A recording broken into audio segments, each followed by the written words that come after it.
Kasus korupsi 237 miliar rupiah di BUMD Cilacap, Kejati Jateng amankan 6,5 miliar rupiah dari istri tersangka.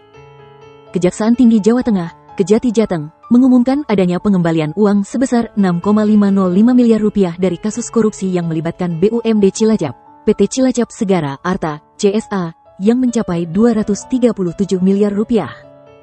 Uang sebesar 6,5 miliar rupiah itu diamankan dari istri salah satu tersangka Andi Nurhuda yakni Yevina Maharani. Andi bukan satu-satunya tersangka dalam kasus korupsi ini, dua tersangka lainnya yakni Awaludin dan Iskandar Zulkarnain. Aspitsus Kejati Jateng, Dr. Lukas Alexander Sinuraya, menjelaskan uang dari istri tersangka Andi diyakini merupakan hasil tindak pidana korupsi dalam kasus pembelian tanah seluas 700 hektar oleh PT CSA dari PT Rumpun Sari Antan. Ia mengungkap, uang 6,5 miliar rupiah tersebut kemudian langsung disita dan dititipkan di rekening penitipan Kejati Jawa Tengah. Nantinya akan dibawa ke persidangan sebagai bagian dari upaya penyelamatan kerugian negara.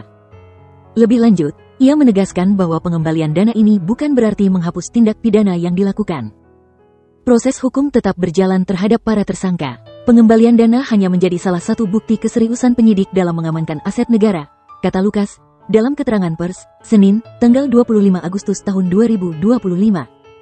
Sementara itu, Kepala Kejati Jateng, Hendro Dewanto menegaskan pihaknya akan terus menelusuri setiap aliran dana dalam perkara korupsi yang merugikan negara dan pemerintah daerah Cilacap.